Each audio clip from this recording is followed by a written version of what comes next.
In 5, 4, 3.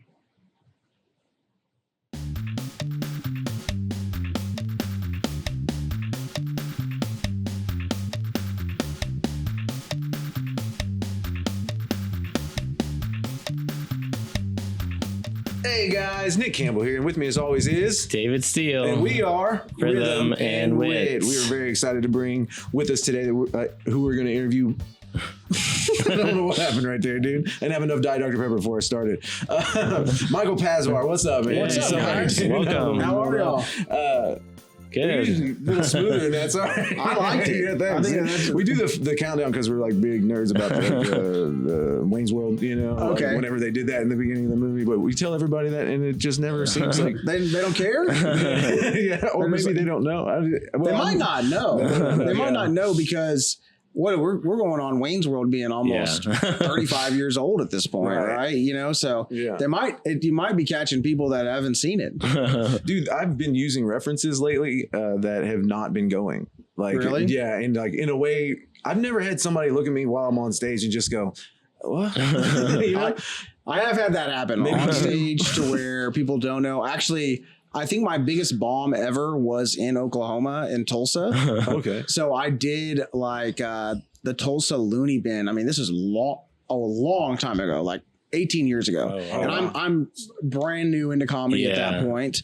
And my entire bit, I only had a 5-minute set. It was like for some competition. It was like some college competition that we were doing there was Rooftop Comedy did this national college competition where they were trying to find the funniest comic in the country. Yeah. And so it started off where you would go at your school. I went to Oklahoma. I went to OU. Mm-hmm. It started off where it was like a school competition. You had to make your school team. And then from there you went to the next round, and that was against another college. And so we were against the University of Arkansas. So Tulsa was like the halfway point. Mm-hmm. And so performed whatever. And I'm brand new. So at that point, whatever your set is going to be that night is your set. Right. So I basically had like a 5-minute chunk that I was doing about, because I used to, when I was in college, I worked at Six Flags in Arlington. Have you ever been there?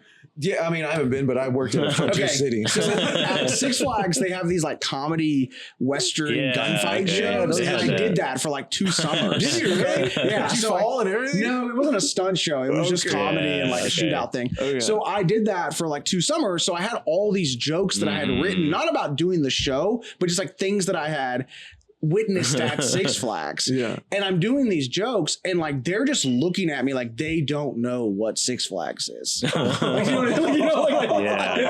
like everything I'm talking about is just like going, because like Six Flags, I don't know if they still do, but like it's their characters are the Looney Tune characters. So I had all these jokes about how like at Six Flags, for whatever reason, there was like a lot of gangsters that went to Six Flags. And I was like, what's a gangster about like Looney Tunes and like funnel cakes? Oh, I forgot about that. There used to be like gangster. Yeah. Like Tweety Bird. Oh, yeah. Like, haha, Tweety Bird. Like I would say, I was doing all these Looney Tunes, like all these references to Looney Tunes. Because if you've gone to Six Flags, you know that is a thing. Yeah. And it's like, and they were just looking at me and I was like, well, I guess I got to just keep diving in at it. Because I don't have any other jokes. You know what I mean?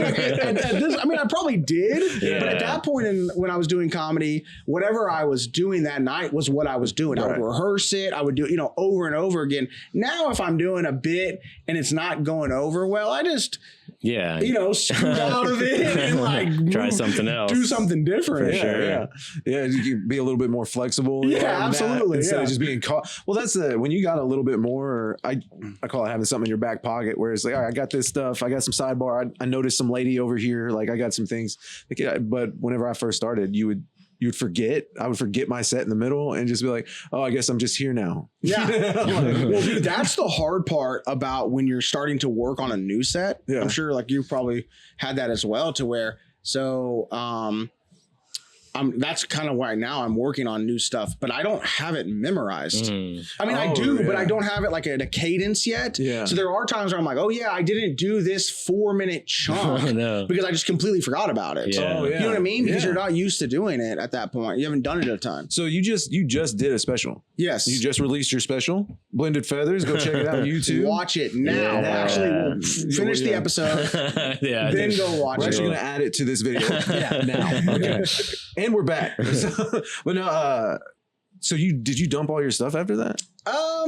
That's the goal. Yeah. But, Okay, I see. you know, here's the thing is I'm at the point now to where if I'm getting booked on the road, I'm doing 30 minutes and up. So, and I released a half hour in 2025. So I released a half hour January of 2025, released a full hour in April of 2026. Okay. So I don't just have 4 hours of it. You gotta pull some of that out. Just do a new hour already. I have a chunk that I'll do, and what I've been doing is because the goal is like when you're on the road right now is I'm trying to promote the special. So I don't want to sit here and do the whole special for them. Why are they going to watch it? So like I have been doing some of the old from the first special. I've been doing some of that. I do a couple of the jokes from Blended Feathers, honestly, because I have merch that goes with it, and I thought I was going to sell it all at the taping. Like I made I only made like an exclusive amount. That I was like, this will all sell at the taping. It did not. Like, not even half of it sold because it was super cold that night, and the place that we recorded it at didn't have an area for merch inside. Because it was at a small theater in Frisco, Texas, and the lobby area was super tiny. That we were like, well, if we try to sell merch out here, it's going to be super congested. And I'm like, oh, well, what a lot of people like to do is they like to do it on our little patio out here. And I was like, okay, yeah, we can do that. Well, it was December. And it was just like freezing. So people would stop and be like, hey, how you doing? And so I didn't sell the merch. I had someone that was selling it for me. So that was part of some of it too, you know, where they're stopping, they'll come take a picture, say hi or whatever, but they're not now going to get merch because it's cold outside. They're going to wait in a line. Get out of here. You know what I mean? Sure. So I'm doing some of like the old stuff, a little bit of it. I'm doing a little bit of the special that just came out, and then I'm doing the new stuff that I'm working on as well. Nice. You know, too. Yeah. Well, I told everybody, I was like, hey, you got to come to the show. He's got a special. Check it out. Yeah. My mom is from Louisiana and my dad is from Iran. So basically, like half of me voted for Trump. And the other half was bombed by Trump. So basically, half of me thinks that science is made up. And the other half only majors in computer science. So basically, like half of me thinks the election of 2020 was stolen. And the other half created the software to steal the election.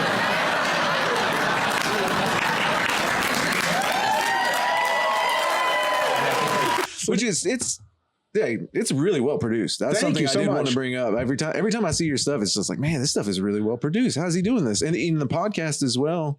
I mean, all of it really. But you got somebody? How do you work all that out? Which podcast are you talking about? Like Back in the Day? Yeah. Okay, so the person that produced Back in the Day is the same person that produced my special. His name is Travis Wright. He has a podcast called I'm a Fan of. Okay.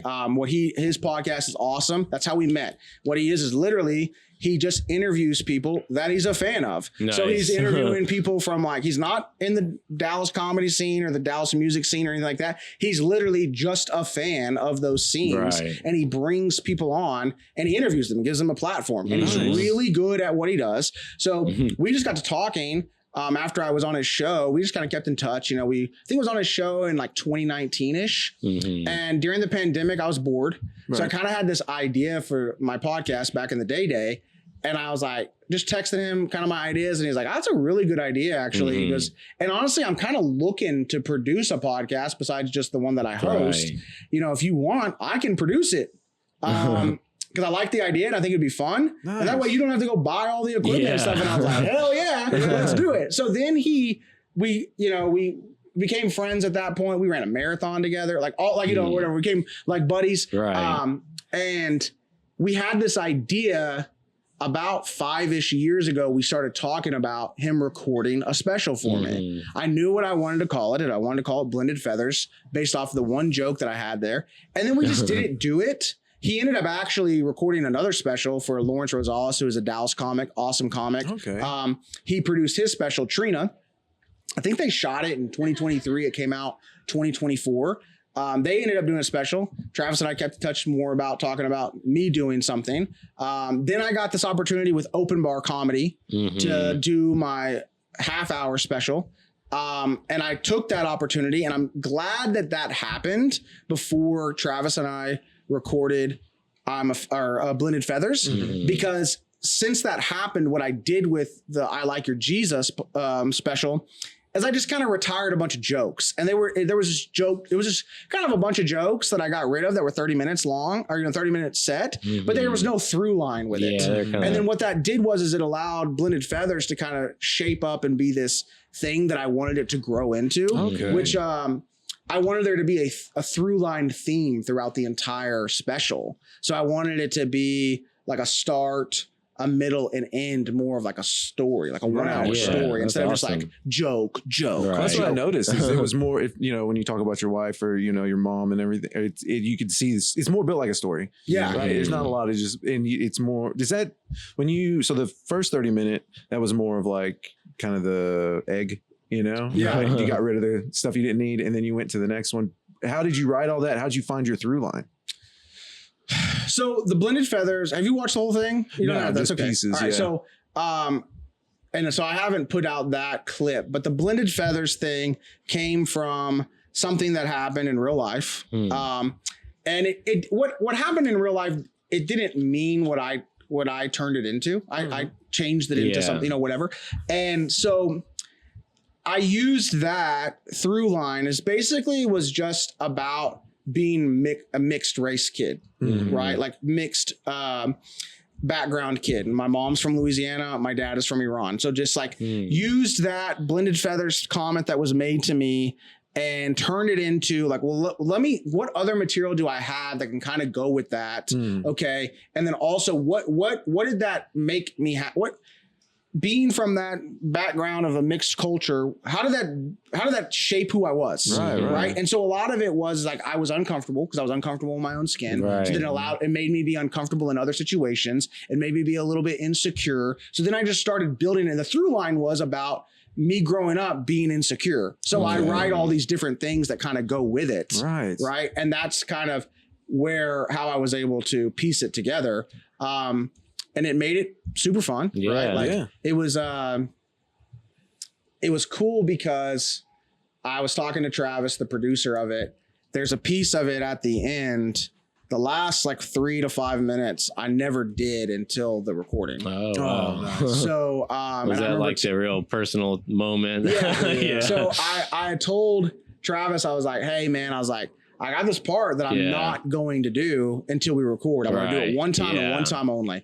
And he's like, that's kind of balls. That's a little bit risky. He's like, all right, it's your thing. Do it, man, or whatever. And I said, well, the reason why I'm doing it that way is because I don't know what type of emotion is going to come out of that bit.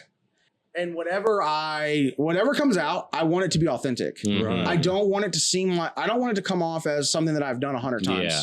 I don't know what reaction I'm going to get from the crowd. I don't know what reaction the crowd is going to give me that I'm going to then bring out. But whatever it is, I want it to be authentic to that moment. And that's what I want to get captured. I'll do it that one time. I'll never do it again. And it turned out the way I wanted it to be. So it's nice. Yeah, that's beautiful. I like when comics do that. They have that, you have your set, you're laughing, joking the whole time, but the end is like a real personal, like, more serious moment. Yeah. And it's like something that's very powerful. Because after so much laughing, it's like, oh my God, this is really what was fun about it is I had people come up to me and was like, I cried at the ending thing. And I was like, that's what we were. I wasn't going for that. I was like, what I was going for was honesty. Right. That's why in that moment I was going for an honest moment. I rehearsed it in my head a ton. Right. But I didn't want it to be something that I had done in front of 50 odd. Right. You might change it. You might, if you had done it even a few times, you're going to change it a little bit. And absolutely. Because I'm like, well, that just didn't hit the way I wanted to hit. So let me change it up. Yeah. Then it doesn't become as authentic as I wanted it to be. So I'm now tweaking it to get a laugh. Whereas I wanted it to get a real emotion and then a real pop at the end. Yeah. So is this something that now we talked a little bit before about your background in drama? Yes. Drama. Did that help? Did you write screenplays? Did you write before? Did they teach you? Did you get anything from that? I didn't do any writing in school for anything that was theater related at all. But I think understanding a story helps. Right. Yeah. Do you know what I mean? Like understanding a script and understanding. I imagine like acting, you're playing with emotions there. So that's going to translate to when you're trying to convey an emotion through a joke or whatever. Yeah. You know what was very hard when I first started doing comedy was I'd been on stage in some aspects since I was like 10 years old. Okay. But I'd always played a character. Yeah. Yeah. So it was hard being like real Michael on stage because I'd always played. Yeah, I guess that makes sense. A character. Even going back to the Six Flags things, you were doing that, but you weren't really you. You were playing something. Yeah, like I was like mimicking something or whatever, doing an impression. So it took a while. And I think it takes a while for all comics to find, they call it or whatever, your voice or whatever. I think it takes a while for anybody to find that. But even for me, it was very performative when I first started to where I wanted to get to the point to where it's like, well, I'm just me. You know, and I do act outs and things like that because that comes from that. That's cool. But one of the things that in theater, like that your best actors in the world are, you know, especially stage actors, they're in the moment. Yeah. Right. So like if you go see a play, like a run of play, you know, the same play 10 times that they do, it might be different every single night, you know, because the whatever reaction that happens, whatever that actor brings to the table that day, maybe, you know, they didn't deliver the line the exact same way that night that they delivered it 3 nights ago. So now that actor if they're actually listening, they're actually in the moment. Now they say their line because it's a written line, but now they say it a different way because it's the other line was now said to them differently. Yeah, different and intonation. now you've changed, right? Yeah. So like if you're in the moment, those things happen. And so like, I think that helps with me when I am on stage because I can be in the moment of when things happen in the crowd or something that didn't go the way it is. Like I can quickly, you know, you used to, you used to moving with it. That's awesome. That's a good point. Yeah. Is that help with crowd work and everything too? Just like playing around or just being in the moment, being you? For sure. Like I don't try to do a lot of crowd work. Yeah. But if I have to, I think that helps with that, right? Because if someone like pops something or whatever and they change how they do something, well, now I can change the way I'm going to do this joke just a little bit. Yeah, you know, because I like that a lot because a lot of comics will like play with the crowd and like use their material, but you can twist it to get more of a reaction from the crowd if you know them a little bit or you understand them. So you think you're more in tune with the tone of the crowd when they like you can hear the laughter different, you can react, your jokes change because of that? You think you're a little bit more in tune with that? Maybe sometimes or whatever. I really like when I'm closing out a show, I like to hang out and kind of watch some of the show because I want to see things that the crowd has reacted to or hasn't reacted to or like how they've been acting, you know, towards the comics, because I'll try to like pull something if I you know I try to pull something out that happened in that during show. The show. Talk about Call it back for sure. Yeah, that's a fun little thing. If somebody says something else or kind of bring it back alive. For sure. Yeah, that's the best. So you got your start here at OU. I did, I started. How long ago was that? 2007. Sorry, I didn't mean to bring that up. No, but it's 2007 you got started at OU. Could you kind of walk us through how you got started? Yeah, so like I said, I was a theater major, so I'd always done some kind of acting, you know, some kind of performing. And the idea of doing comedy was something I wanted to try, right? I remember, you know, I was always somewhat funny growing up. You know, I realized that humor would get me attention or get people to like me. So I would use humor to get people to like me. Right. And I think in high school, Pablo Francisco's Comedy Central Presents came out. I love that. He was one of my favorites growing up. By far. And his 30-minute half-hour special on Comedy Central Presents came out, and it was so good that it was quotable between my friends and I. That was us growing up. You have to watch it together. Yeah. It's like a thing, and you're like, hold on, you know that? Yeah. You know what I mean? Like, you know, Get to the chopper. Yeah. It's like, you know, little tortilla boy. Yeah. You know, The little tortilla boy. you know, she's so fine. That was in his bedroom. Yeah, we were like hanging out. That's so funny. Thanks, Pablo. For So when that came out, I was like, this is me and my he was friends kind of like essentially. your inspiration, or you kind of saw yourself in that a little bit. That I can do comedy like that, you know? Yeah. And then so I kept saying I was going to do comedy. I kept saying I had written a few bits, and then I just found out about the open mic that they had and went to it. I didn't go to it that often. So that was in Norman. Yes. Until you went to Othello's open mic. That's what you're talking about. Othello's open mic on Tuesday nights. Which is still going, by the way. It's I like know. one of the longest ever mics here. And the place burned down. Yeah. It's crazy. It's technically a different. Were you in the original location? The original one. Yeah. Okay. Yeah. It was a cool little spot. And like, are you guys, y'all are from Oklahoma, right? Yeah. So you know Al Ashbeck is, obviously, right? You know what Al Ashbeck is? Comic? No, Or, he's like the sports. He's a sports broadcaster. See, we're not sports guys. I knew we were gonna have a problem. I saw that freaking jersey, dude. So Al Ashbeck is this. He's big, very famous in Oklahoma sports media. Okay. Cool. Yeah. But he's from New Jersey or New York. So he's got so he has this like real voice. It's like, oh, the Oklahoma Sooners are gonna win this game. Like he has this real voice that's very recognizable. Well, he would go to Othello's every Tuesday night. He was like a regular there. And he was friends with the owner, so he would just be in the back in the booth during the open mic, not trying to be part of the open mic, just enjoying his pasta or whatever, and talking in his Al Ashbeck voice that everybody besides the two of you in Oklahoma. So I'm sure I've heard him, but it's like you know, it's like Al, can you stop talking? Like we don't need to break down. He's like he's commentating on the show. He's gonna do that whether you put a mic in front of his face. Absolutely, he's breaking it down to the waitress. Awesome. Yeah, dude. That's funny. I wish I knew him now. Yeah. But so you got started there. You ended up in before. I'm gonna kind of walk through this because we did talk about this. But you did the competition. Did the competition? So was it Othello's Comedy Classic? Is that what it was? No. Yeah, they do that. Yeah, now. I've seen that. It's pretty sick. And then I moved back. So I'm from the Dallas area. So then I moved back to Dallas after I graduated. I graduated in December of 2008. So moved back to Dallas, 2009, January-ish. And was like, okay, I really want to do comedy a lot. Was going to do acting too. So the goal was like, come home, get an agent, hit comedy hard. Texas is a right to work state. So my goal was get an agent and become SAG eligible, Screen Actors Guild eligible, by booking a SAG job. So then I can go to LA and have my union card and do SAG jobs, right? Because it's like this cart before the horse thing, where it's like you can't do a SAG job without having SAG eligibility, but yet you get the way to get SAG eligibility is to work on a SAG project. So it's like, well, what do I do here? Like, how do I get this thing? It's a date. Yeah, so it's like, well, what you do is you do a bunch of like SAG extra work, and then eventually you get enough points or whatever. But in Texas, it's a right to work state, so you don't have to be part of the union to work a union job. Yeah, that's like it's like here too, I think.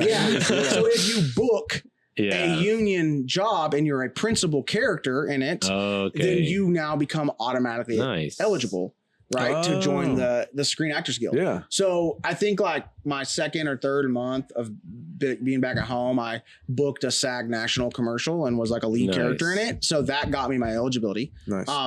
And then just was doing comedy pretty hard for in like 2009. I worked as a door guy at Hyenas Dallas. So I was Hyenas Dallas opened in February of 2009, Valentine's Day actually. And so I was their first door guy. Nice. And so it was great because I would make a little bit of cash and then they would give me stage time. Not at the very beginning, but as when they realized I was a comic, they would be like, hey, you want to do 5 minutes tonight? Or hey, do you want to do a guest spot on Thursday? If you do the guest spot on Thursday, whatever, blah, blah, blah, blah. Then one day, the Thursday night show the host had like car trouble or something. So he wasn't going to be showing up. So the manager was like, hey, you're hosting tonight. And that happened to be, the owner happened to be there. Yeah. And perfect. so I did a decent set and he's like, all right, man, we'll put you on the roster. Nice. So from there, I got on their roster and like could get dates and stuff like that. And did comedy pretty heavily until about 2013. And then I just stopped. Yeah.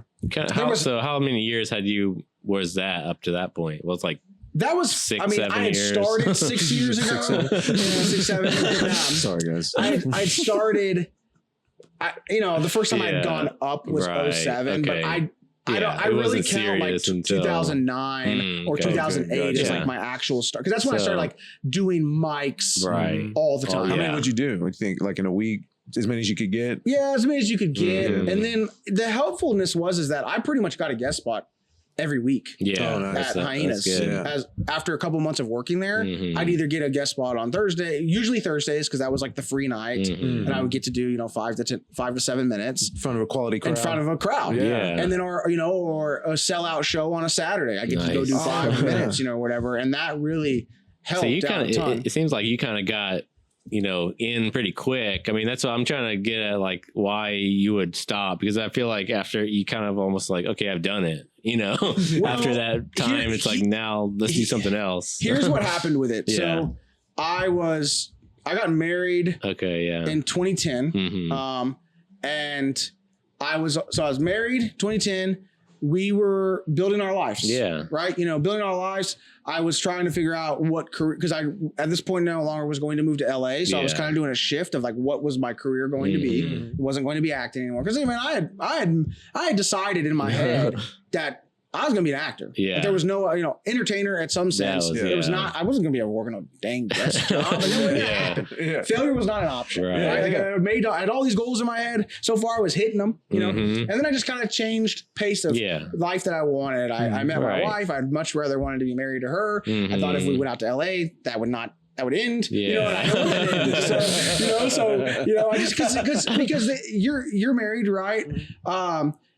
That this and any type of entertainment is a very selfish industry. And it's last minute industry. So how do you raise a family if you haven't already made it? I miss them. Right. So anyway, it was building the career, and my day job was starting to kind of take off a little bit, and that was busy. And then I was also volunteering a lot for this youth organization where we taught them sports, but it was really more so that we could like mold them into like good men. Right. Oh, nice. Okay. Yeah. So it was, we coached them basketball and then football at some point too as well. And that was taking up a lot of the time. And then my wife got pregnant. Yay. First baby. Right. And so it wasn't even like I was like, oh, I'm quitting comedy. It was just kind of I was doing things that I liked more. No, okay. You know what I mean? It's like building a life. You're just when you're doing so much comedy, it's like you gotta go in it as hard as you can, and you can't do that part time. Exactly. And so and then at the same time, like, you're building a career that's actually making money. Yeah. And you're like, well, I got to focus on that. And especially if you're trying to raise, comedy does not pay enough to raise the kids. Did you get a PS5? Did you finally get a PS4 or 5? Go on. And then eventually I don't remember what it was. Oh, I do know what it was. My wife and I went and saw Seinfeld in San Antonio. And I looked over at her and I was like, and this was like February 2016. So that was when you're getting I told back. her, I was like, I gotta go back to doing some kind of comedy. She's like, okay, do it or whatever. How old was the kid at that point?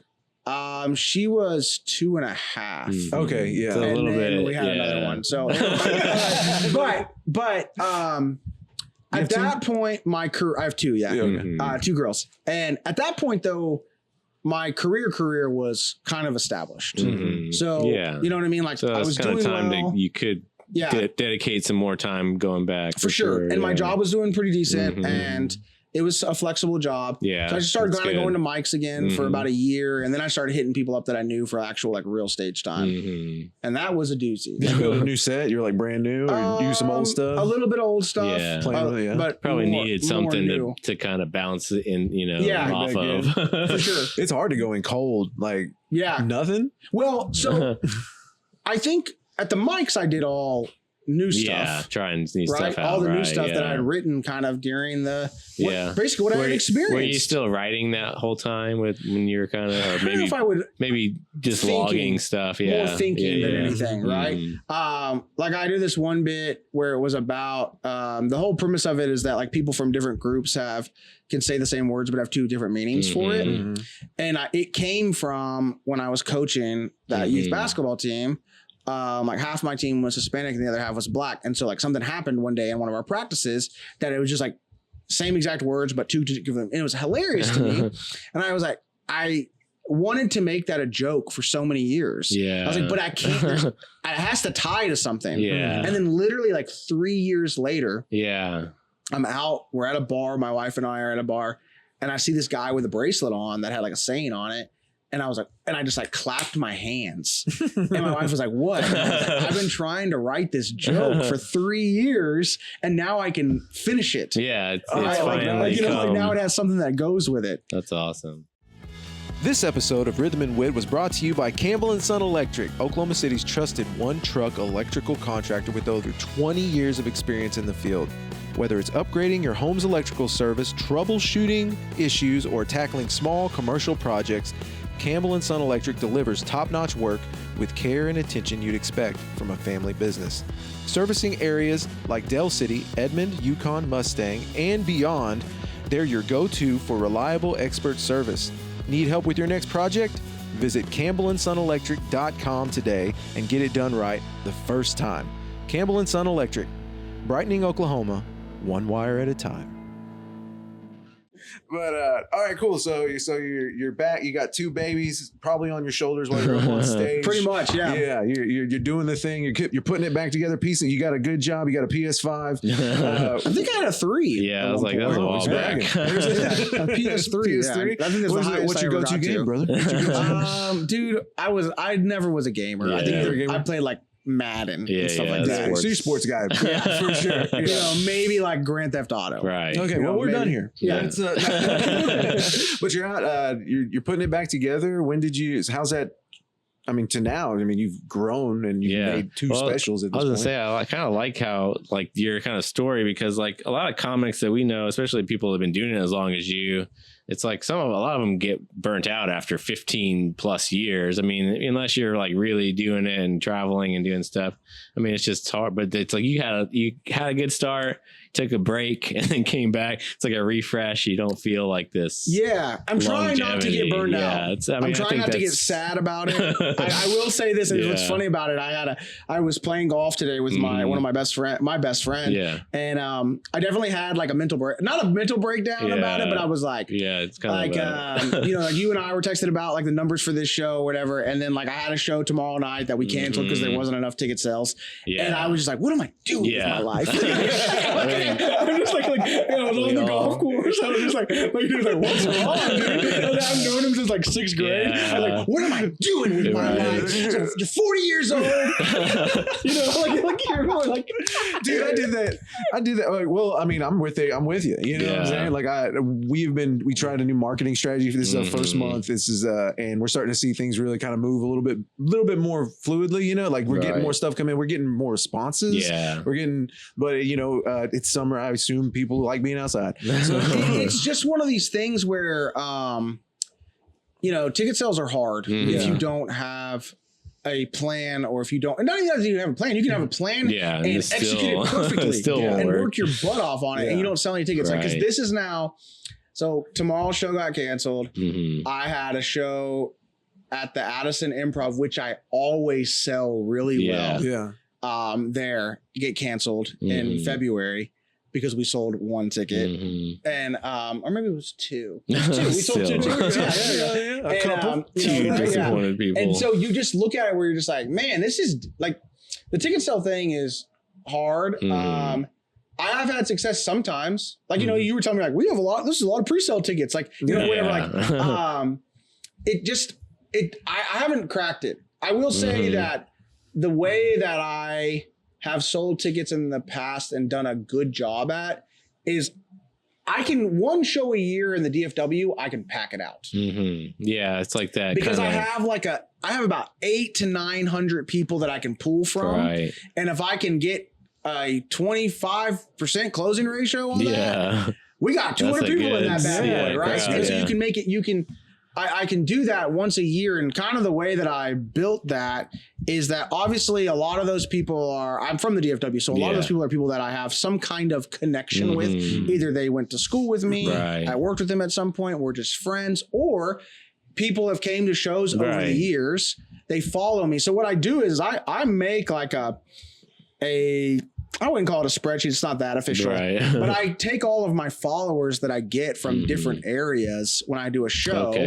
And then if I'm headlining in the area that they're in, I'm now DMing them. Oh, you saw me do 15 minutes at this show, blah, blah, blah, blah. You followed me. Hey, I'm headlining Addison Improv January 14th. Nice. You want to grab tickets to come see it? I ask them a question. So do you like, and this is like each individual person, right? You're messaging, right? So I'll send out like hundreds of DMs, and it's just like literally a question that I'm asking. Just like, quick. hey, do you think do you want me to send you the link to grab tickets? And they'll be like, yeah, absolutely. And then I'll follow up. Like, I'll be like, here's the link. And this has happened to me like 3 or 4 times to where the show that I've done, the link was messed up. So like the checkout didn't work or something. And I'm like, oh, this is amazing. Cause I'm in sales. So I'm like, this is amazing. I love this. So now I don't have to lie about something. So I can literally say like, hey, some people said they had a hard time at the checkout, shoot me a screenshot to make sure I know it went through. So now I'm giving them like a call to action. I'm like, hey, boy, got my tickets. You know, like, I'm like, yes. So then you get the confirmation. So I know they actually bought tickets or whatever, right? You know, like, and it's not I'm not BSing them. Like literally, it happened one time where I organically did it to where it messed up on somebody, and then the next person was like, hey, I want to get tickets. I was like, oh yeah, hey dude, let me know if it goes through, because if not, I'll hit up the club and figure out what's going on. Like, that's I got smart. mine, and they bought the ticket instantly. Like, so you do this all the time. You'll follow up with that every time. No, not every time. I'm not going to lie to people. Well, but you could say, and it's not a lie. You're like, it's happened before. I did it. Like the one club that it happened at, I do it every time because that's not a lie. Because you're like, one time, someone had an issue with it. So we're going to hack every club. I'm not going to be a liar. We're not lying to the customers. I'll snowden the shit out of this.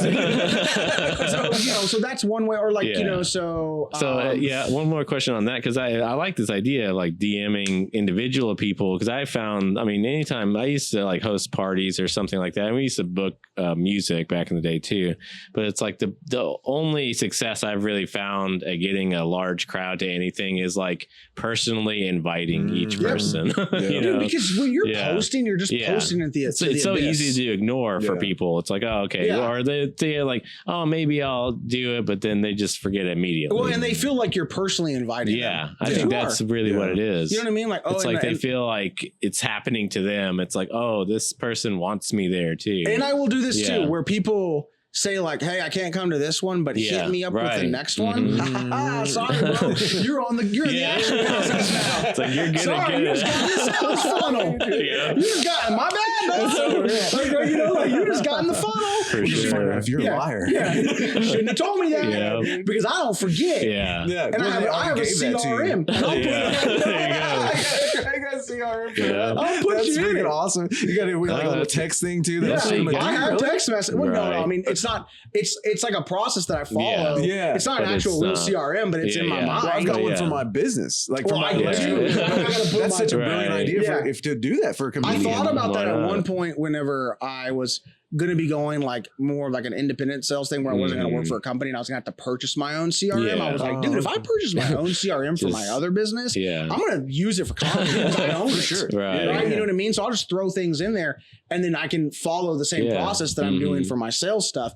And it doesn't, I don't need to do that. It's not that serious. It's like you don't need that much information on the people. But I'm still following the same mindset that strategy. Of like, hey, let me hit you up once every couple of weeks, just nudging. Here's a little thing like that. You said that. I mean, I do that for bookings too. Until you hear a no. Until like they say, leave me alone. I'm not going to leave me alone, or until I get like they now do not read my DMs anymore. And so, now it's just on sent or whatever. It doesn't say seen or anything. But that's just kind of, that's just the process. And you are correct.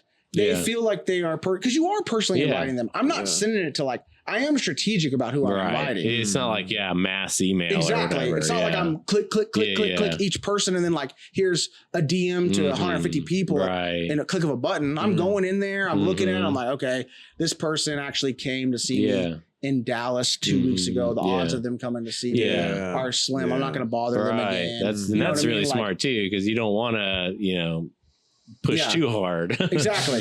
Because I'm sure I have turned a lot of people off. There were probably people that I went to high school with. But it's like, whatever. But that's fine, because it's like, they don't really care about you. So whatever. I want you to buy merch. Like, come to the show. Right. But it's like but I do think that's smart, because it's like especially what I think about with like the podcast stuff. It's like, we used to have a ton of viewers like when we first started, because everyone's like curious about what we're doing. But then that number starts to fall off after 3 years, But it's like the people left are the people that still really care. And it's like, those are the people that you want, It's like you got to build that number up of these people that are really invested. Well, I feel like it's a rotation. Like, okay, hey, these people are interested, and now they're going away. I got new people that come. Maybe they'll come back. Rotation of interest. Yeah, and dude, and that was the kind of it was a very humbling and grateful experience, the filming of the special, because the first special that I filmed, it was filmed in Colorado, so I literally didn't know a single person at that show. Right. They didn't know who I was. That was the 30-minute one. Yeah. They didn't know who I was. I didn't know who any of them were. But at the special was filmed literally like 5 miles from my house. So, and I didn't grow up in the town that I live in now, but I grew up, within like a 20-mile radius of that. So people came out of the woodworks, dude. And so it was just like the gratitude that I had like after that show of the people that came to support was unreal, because I had people that like came from Houston. I had I had people that saw me at the have you been to Rose City yet in Tyler?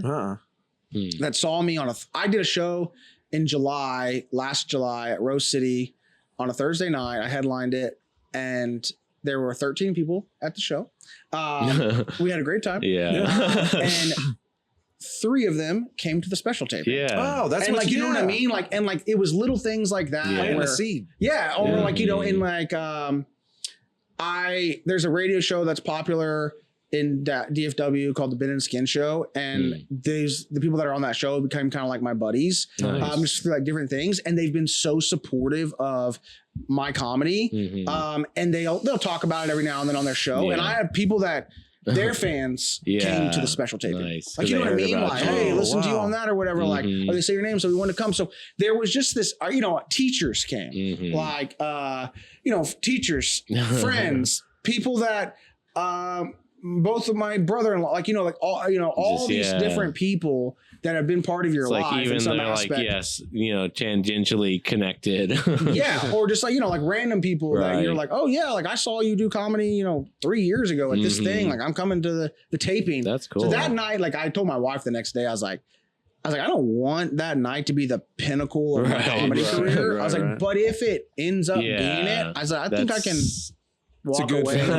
You know what I mean? Because we 200 people bought tickets to see you. Like, we sold out across state lines. Like, we sold out our show like 10 days before 12 days before in December. Oh my God, that's beautiful. On freaking conference. Oh, y'all don't care about sports. Tell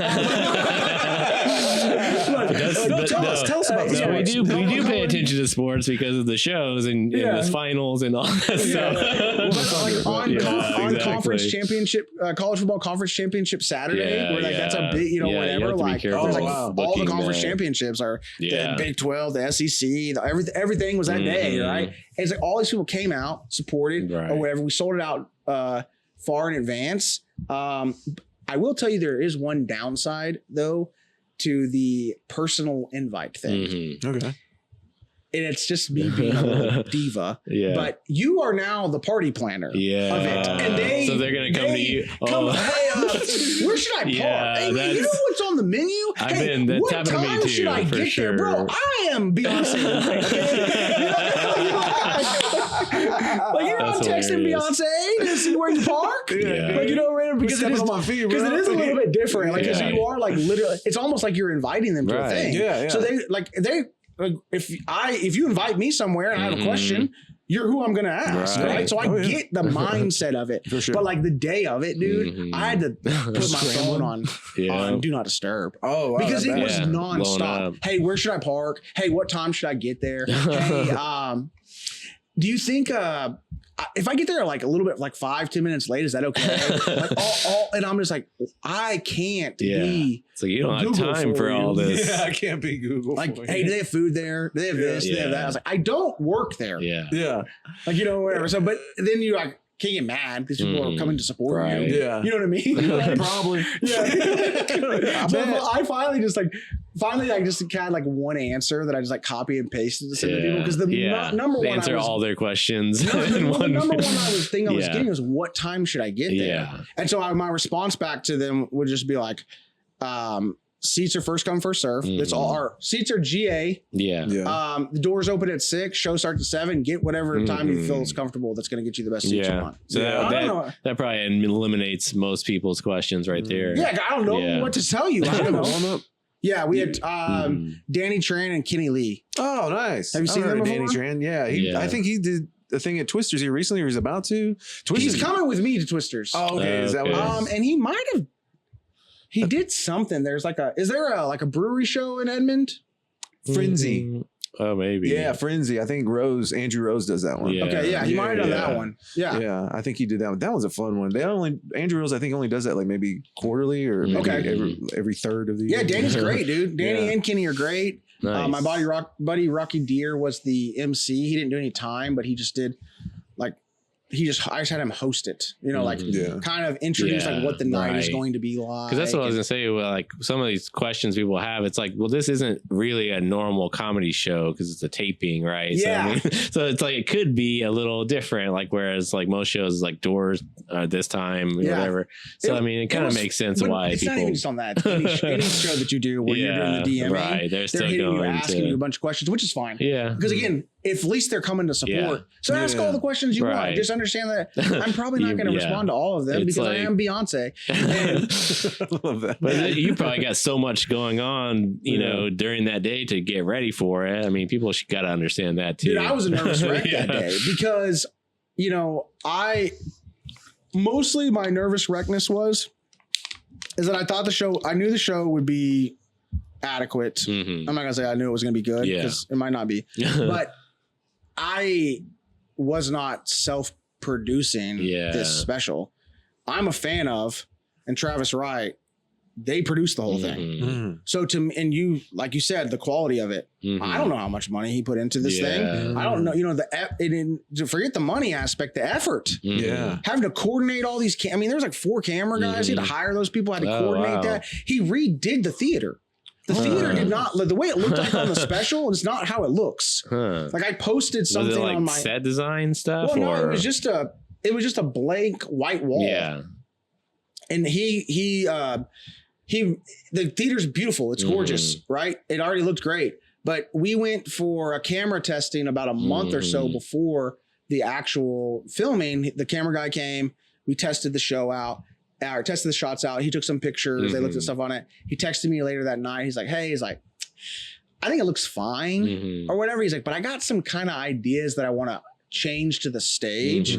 Just go with me. Okay. So he went and got all these different lights, the different lights that they had for the theater. He went and got curtains that he put up to change the whole thing. So that when I walked in that day for our sound check, it was a whole new place. Nice. And it was all him. He had 2 people help him out. And they did the rest of it. So it was just when someone has put trust in your ability and puts their hard-earned money, their time, their effort, I'm now freaking out because I'm like, what about if I don't do it? You know what I mean? Like, a lot of pressure. Yeah, it's different than it's like, oh, well, it's my money or whatever. You know what I mean? Like someone's backing you. It's like, I gotta show out. I gotta dance for this man. Dude. For real. You did it, dude. Yeah. But that's kind of good. I think that's, but that pressure, sometimes it can be good because it, hopefully will push you and elevate you until, you know, that next level. Pressure makes diamonds. Yeah, and exactly. breaks chairs. Breaks chairs, baby. So awesome. Well, man, what's the plan now? I mean, you're doing comedy. You still full time? You full time? I'm not full-time comedy. Would love to. Yeah. But I also will not allow comedy to come in between me raising my kids. Yeah, that's first. So, you know what I mean? Sure. So like, I don't want to miss their life. Mm-hmm. Comedy's not that cool. Yeah. I mean, it's cool, It is. but I'm not going to like I don't want to miss them growing up. So Yeah. I'm very strategic on what I plan comedy wise, because I don't want to miss a lot of things. Like a lot of they're at the ages now, they're 12 and 9. Yeah. So they're at the ages to where they have cool things that I want to see on the weekends. Just Oh, yeah. Go So- watch them play sports and Yeah. stuff. So, you know, so there's these different things where it's like, I want to make sure that I'm there for that. And Right. like, so, you know, maybe one day it'll turn into the full-time thing. If it doesn't, oh, well, you know, Yeah. Be funny, Dad. yeah, well, it Yeah. does. I've been very lucky that especially the last couple of years that I've traveled a decent amount for it. So that's why my wife reminds me of that a lot. Like she's good at keeping me grounded. Like when I get like you know, like you're upset when you don't sell this ticket or whatever. You don't do that. She's like, dude, like, she's like, you remember like when you first started doing comedy and they introduce you at the clubs as he works college and comedy clubs all over the country for everybody, right? She's like, that's a lie. You didn't work off. She's like, now you literally do that. Yeah. You know what I mean? So it's like, so think about that. Like you have to give yourself that just because you're not to whatever level you thought you were going to get to, like, or whatever, you know, she's like, you don't, whatever the plan is, she's like, you're literally doing the things that you wanted to do when you first started. Cause she was with me when I first started. You know what I mean? So it's like, it's cool to have that for sure. That's good. Yeah, Definitely. Well, doing the family thing is tough, man. I mean, personally, I feel like the burnout thing that we talked about before. It's like, and it comes in waves. I feel like it comes and you don't even realize it. You're like, oh, I'm tired today. Oh, now I don't want to do nothing. Oh yeah. I quit comedy 6 times this year. Yeah. You know, like, and not like I quit comedy, but like literally In with your my head. wife. Like, I don't know if I want to do this. Like, what am I doing here? Exactly. Like, what is this worth it? If you know, I'm driving. Because like some of these gigs, was driving like 14 hours because I'm not going to get a plane, Right? Or I'm not going to fly Spend the because money on that. I'm not wasting. I'm not going to come out in the negative. Yeah. I want to come out in the positive, Right. especially if you're taking away a weekend. So you have to do it strategically. Like you're sitting there eating. I'll go buy groceries before I leave, so I'm not eating. Spending a lot for of 3 days straight. Sure. You know, it's like go and what did I do this last show? Last time I did something. I was in El Paso for like 4 nights, and so I bought a bunch of like lunch meat, like good deli meat. Yeah. Put it in a cooler, and that's what I ate for my lunches. Right. Was the deli meat. Yeah. And then the club gives you dinner, and that's what I ate. Yeah. You know what I mean? So it's like I spent like $40 total Yeah. on I do food. the same thing in my van when I'm when you're making my working, lunches, for dude. sure. Yeah, because you have to think. You know, it is like the family thing is important. It's first. They're only going to be kids for a certain amount of years. They only want to kick it with you for a certain amount of years. Yeah, that's true too. You know what I mean? Like we're already like, my daughter's in middle school. My oldest one, she's was in middle school this past year, and now will be in 7th grade when this school year starts. And like she still likes us, so we're like, yay! But I can feel that there's going to be a day where we're going to be not the people she wants to hang out with quite as much, and that's going to suck. Look at a 16-year-old. We hit it. Really? Yeah, dude, we hit it. What age did you hit it? He probably 10. No, but he's like he's a big kid. You know, he looks like my dad. But we work. I mean, he's worked with me since he was 10, so he knows how to do everything. You know, and but he somewhere along the way, man, it was just like, all right, I'm good. You know, he's like, where's your basketball game? And then we just go see him at a basketball game. Dude, You know? it's the weirdest feeling. Like, and I've been trying to write material about it because I was in sales management for probably about 8 years. And then my career kind of shifted about 3 years ago to where I was no longer in sales management. Now I'm just back doing like sales.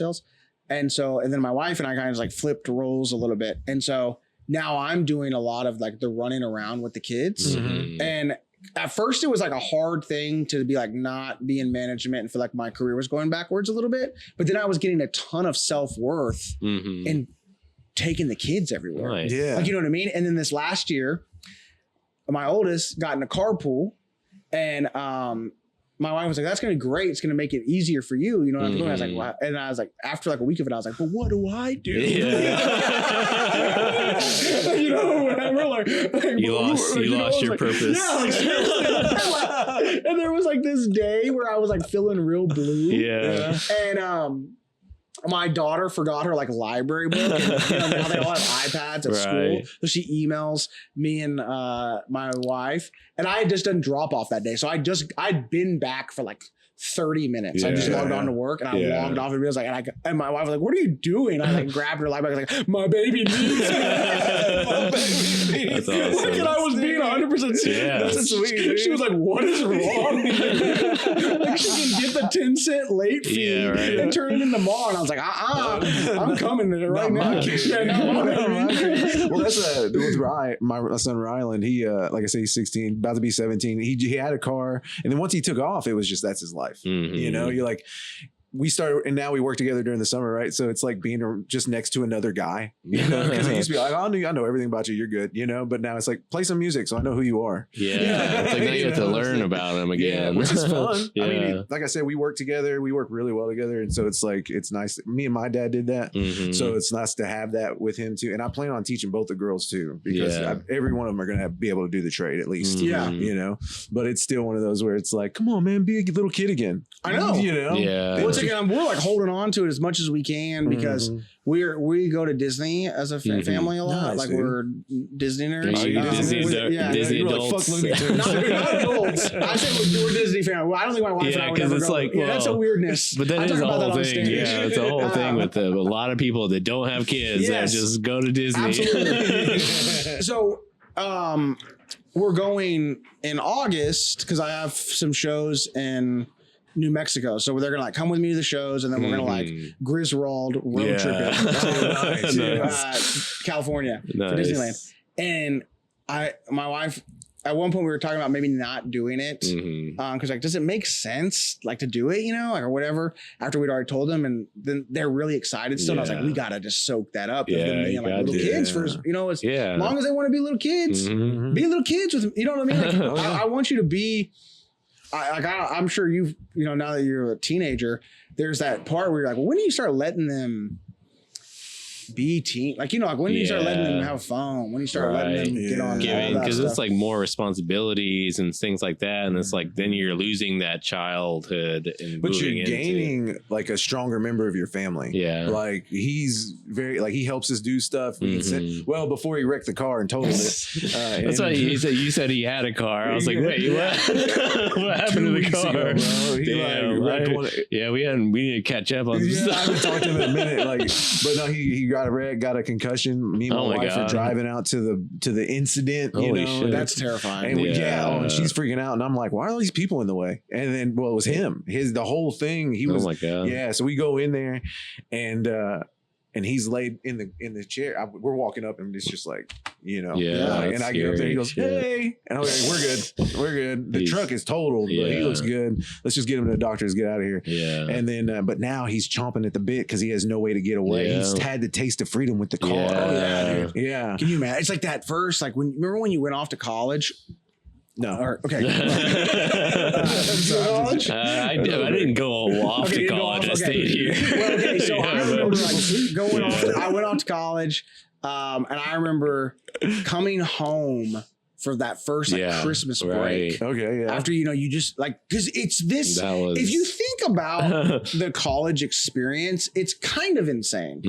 You've got these 19-year-olds that have been living at home forever. And obviously, and most kids that are going to college, they probably had somewhat of a structured home life. Right. You know what I mean? Like you're not, it's or whatever. So then they're just like going, there's no rules. It's just them. And you put them all in one building. They're all like, they're all just like living together. You took caged chickens and made them free range. But they're still kind of caged a little bit. And so whatever. So you've like had no rules, no curfew, nothing like that. And then you come home for Christmas break and it's like, so I tell you guys when I'm leaving? Yeah. It's kind of weird. I still do that. I'm a man now. Like, you know what I mean? Like, because I just walk to class. I'm not sure if you know that, but when I'm hungry, I walk to the calf. You got one of those? Yeah. You got one of those? No, I did. We did. My experience was I started working with my dad right out of high school, so I've been doing electrical for like 21 years, and so right out. But then we did OKCCC. They gave us 2 free years, so we were doing music at the time, and I was like, oh, we're obviously going to be rock stars. So I'm just going to take all music classes, you know. So I took piano and a bunch of other stuff, and then I was like, I'll just burn these credits on that. Yeah. And then I met Liz, and we didn't make it.